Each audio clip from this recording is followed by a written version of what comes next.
descendant of Muhammad. He will be an unparalleled, unequaled leader. He will come out of a crisis of turmoil.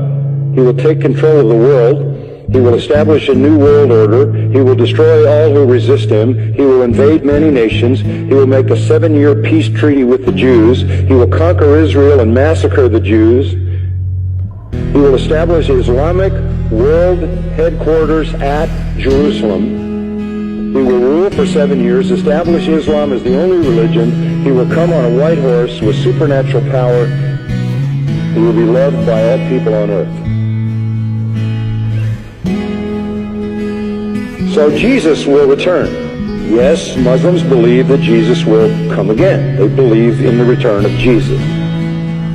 Not the true Jesus.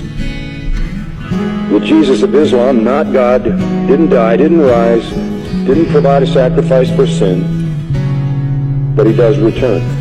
He's a prophet, and he comes back, and he has one purpose when he comes back, and that is to assist and aid the Mahdi. He returns, listen to this, as a radical Muslim. He comes back as a radical Muslim. He will arrive, by the way, at a minaret near Damascus. And he will come back holding the wings of 2 angels who flew him down to meet the gathering army of the Mahdi. In the east, the army of the black flag. Jesus, when he comes back, will pray to the Mahdi, who is greater than he. He will acknowledge the Mahdi as his Lord. He will make a pilgrimage to Mecca.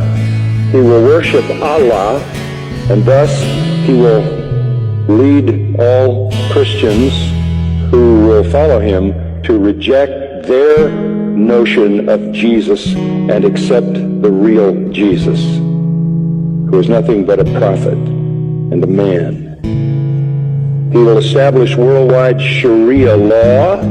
He will become the greatest Muslim evangelist, and he will be the final witness on the day of judgment against non-Muslims. Christians everywhere will affirm that they were wrong, that the gospel is wrong, the New Testament is wrong.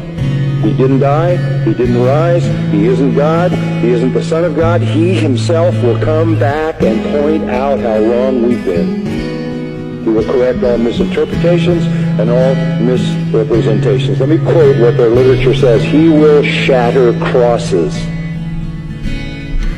That's metaphoric for the destruction of the church. A symbol of Christianity being placed in the church. He will kill pigs.